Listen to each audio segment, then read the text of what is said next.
Hi, in this video I'm going to explain a cause for early onset knee pain in young individuals. Today I just saw a 34-year-old guy. He had complained of right knee pain. The knee pain came about after he started playing badminton a few days back. On asking him, his weight at the moment seemed to be correct, but a year back he was overweight. That means he had a bigger BMI. He didn't have any bad habit. He doesn't take alcohol, doesn't take any junk food, and his sugar also was previously all right when he checked it 1 year back.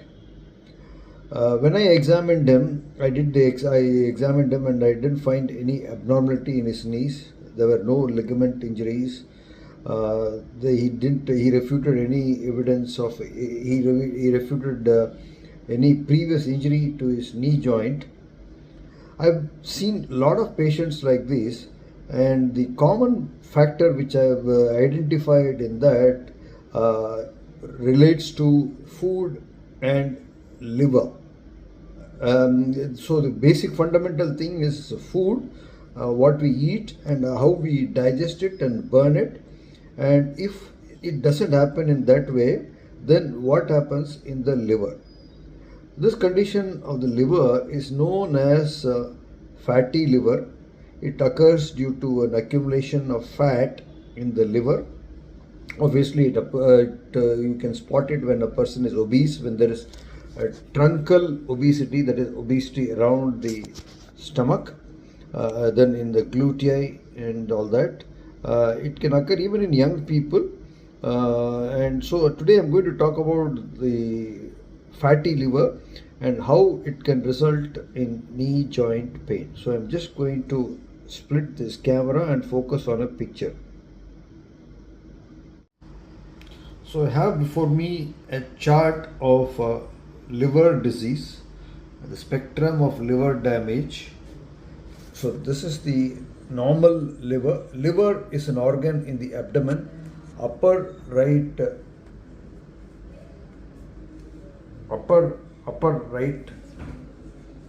quadrant here. So this is the liver. This is a normal organ, and it is glycerin. It has got a bigger outer lobe, right lobe, and a smaller left lobe. There is a fissure here. So this is the normal liver. So when you start eating fat or the food doesn't get digested, fat starts accumulating. That is here in NAFLD, non-alcoholic fatty liver disease. The liver cells accumulate excess fat, a process known as steatosis. This fat can come from diet or it can be made in the liver. So this is the picture of a fatty liver. The normal fat percentage in the liver, you can check it out with your smartwatches.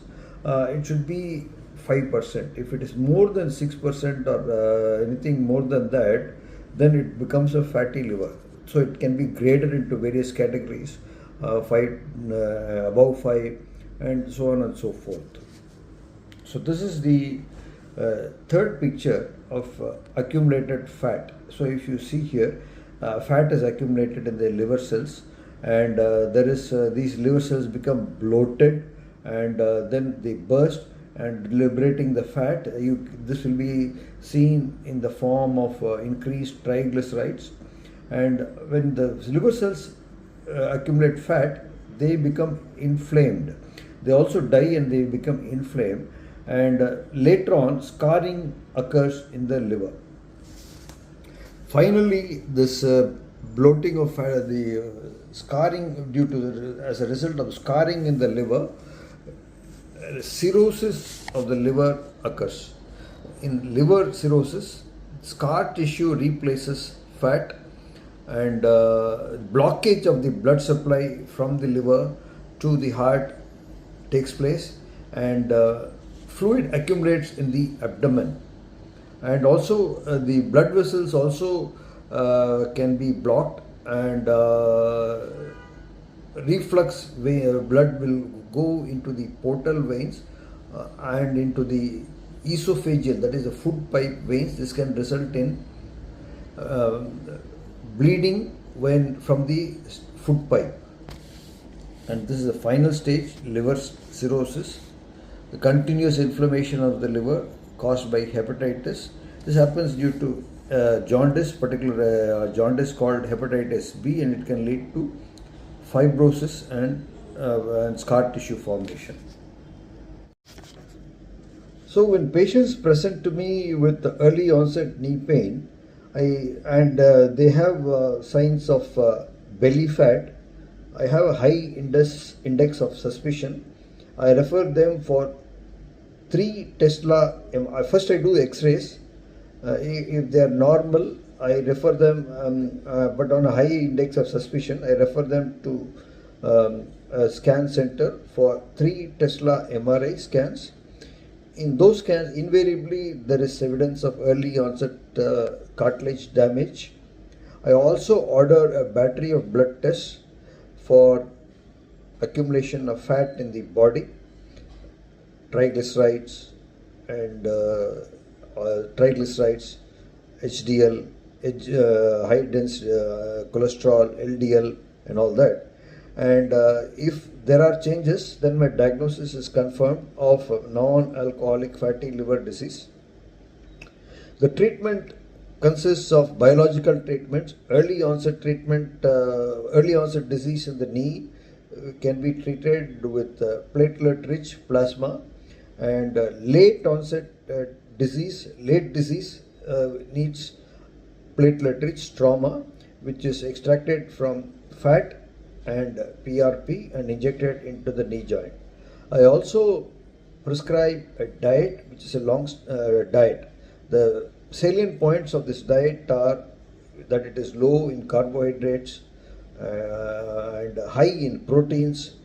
There's time restricted feeding, early time restricted feeding diet. I prescribe olive oil, avocados and nuts. And the aim is to get a particular index in the one of the factors which is seen in the blood test is called insulin resistance. Nobody orders this particular investigation. It is not a glucose or 3-month average of glucose, but insulin, level of insulin. Insulin is a hormone released by the pancreas in response to sugar in the blood. If insulin becomes excessively high and it doesn't perform the job, then one develops insulin resistance. So the goal of any diet, particularly for fatty liver and with insulin resistance, is to lower the insulin. This can be done by lowering the carbohydrate load and high quality fats like omega-3 fatty acids or monounsaturated fatty acids, antioxidants, all that in the diet.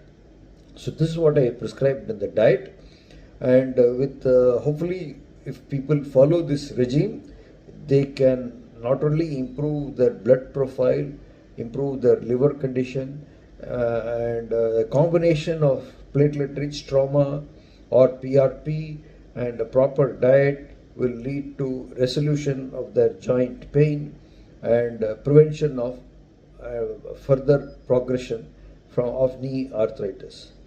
So this is not a very commonly understood problem. Osteoarthritis is not due to aging, it is due to a combination of fat accumulation in the body, injuries, overuse and all that. And so one has to look at it from beyond simple points like injuries, age and all that, and look at it from a more comprehensive viewpoint. This is what I do in my practice. So I hope you found this video informative. If you found this informative, give it a thumbs up, share it with your friends, subscribe to my channel Madras Joint Replacement Center, and press the bell icon to receive notifications so that you will get the updates when I upload videos like this in future. See you in the next video. Cheers. Bye.